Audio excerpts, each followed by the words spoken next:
Welcome back to the channel, I'm Gyro, and today we have an off-topic video for my channel where we'll talk about Brawl Stars, a free mobile game that I play these days when I get bored of World of Warcraft. It is not a comprehensive review, and neither am I presenting myself as some kind of a pro or expert at Brawl Stars, but I do enjoy it immensely, and I will tell you why I play it and why you might want to play it also while waiting for you're looking for raid queue to pop as a DPS, or perhaps if you're just sick of running the same delves over and over.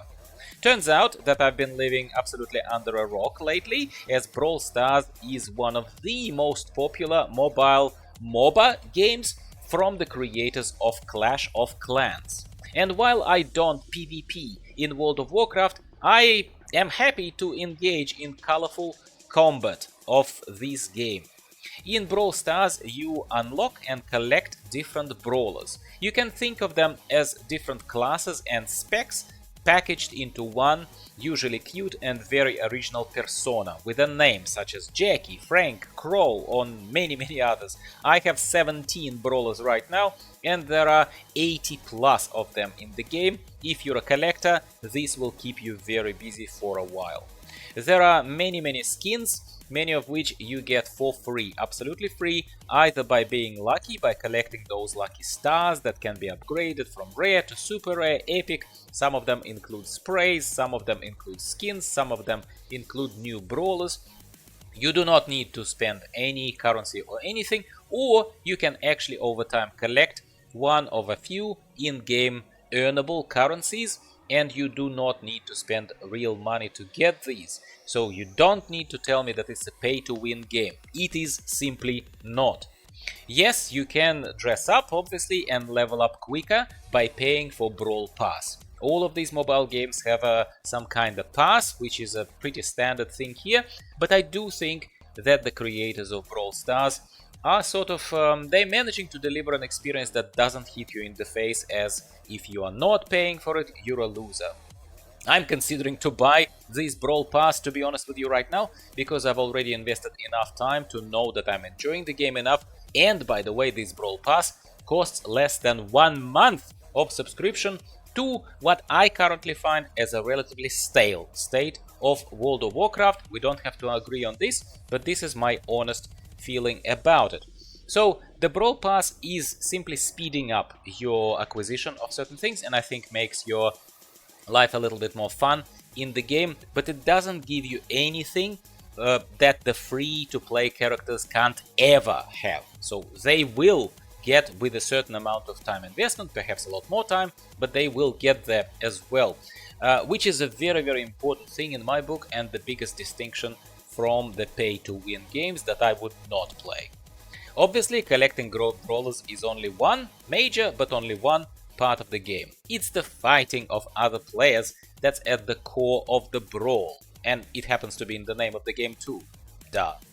Firstly, there are many brawl modes, let me tell you that much. If you hate one, chances are you might love another. Secondly, no, you don't need to fight alone versus everyone else. It's not that kind of game. There is obviously such a mode available, but you can stick to team plays in 3v3 or 5v5. You do not have to be in a group with a friend, but you can be as well with a group and with a friend. Matchmaker is pretty good, works really well, and you know, you can absolutely choose a mode that you like. You don't even have to focus on the fighting, but you can focus on collecting gems and running away from the enemies and helping your team that way. Or there is an awesome mode called Brawl Ball, where you are actually focusing on picking up a ball, and essentially it's like a very weird deranged soccer, which I absolutely love. I love Brawl Ball, so you can actually score goals in there instead. It's kinda like a friendly, cartoony arena of World of Warcraft, if you still need a World of Warcraft analogy from me. Different brawlers feel very differently from one another, and actually, as I said to you, that each brawler is kind of like a class and spec baked into one, they actually have a internal division into classes in Brawl Stars, because there are tanks, which I prefer, surprise, assassins, marksmen, healers and throwers, also known as artillery. And because I'm not an expert, maybe there is a slim chance that I'm missing one or two. Please let me know in the comments down below if I do. The game is great because battles are relatively quick. It's not hard, but it's not trivial either, so it's kind of easy to pick up but harder to master, well, as a lot of things are. There is an unranked mode of play that doesn't require much thinking, but you can also climb the ladder for glory and visual change of how your portrait appears to be in the game. When you are match made with other players, they can see just what your rank is by your background changing, by having a little other kind of ornaments and other decorations added to your frame, which, you know, is a kick for some of us. Overall, I think it is great to have something like this in your pocket.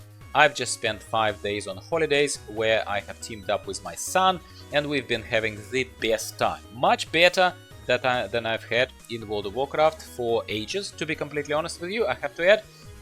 So I thought you might benefit from this little review from me as someone who, you know, plays World of Warcraft, plays Path of Exile, but my audience also might be only tunnel visioned into those topics. I actually can tell you there is a lot more fun to be had, even in parallel, not as a substitute. It's obviously a very different game, but as a parallel activity, it's really great. So I encourage you to broaden your horizon a tiny bit, at least while we're waiting for the next World of Warcraft anniversary event to kick in. I think it's in about 2 weeks, when we'll obviously have some new stuff to do in the game. So of course I will still review that, we'll talk about that. But until then, what else there is to do when you're sitting in LFRQ? Yes, you can watch Netflix, but you can also play something like this. And again, delves remain to be a little bit of a boring, repetitive activity for me that I simply do not get stimulated by running them over and over. You might, I don't judge, but in case you like me, there you go. I hope you've enjoyed this video. You tell me in the comments down below. I hope I have introduced you to something new and at least temporarily exciting. I'd like to thank you for clicking on this video, watching it, subscribing to my channel and supporting the growth of it over time. I'll talk to you next week about something else gaming related. Goodbye for now.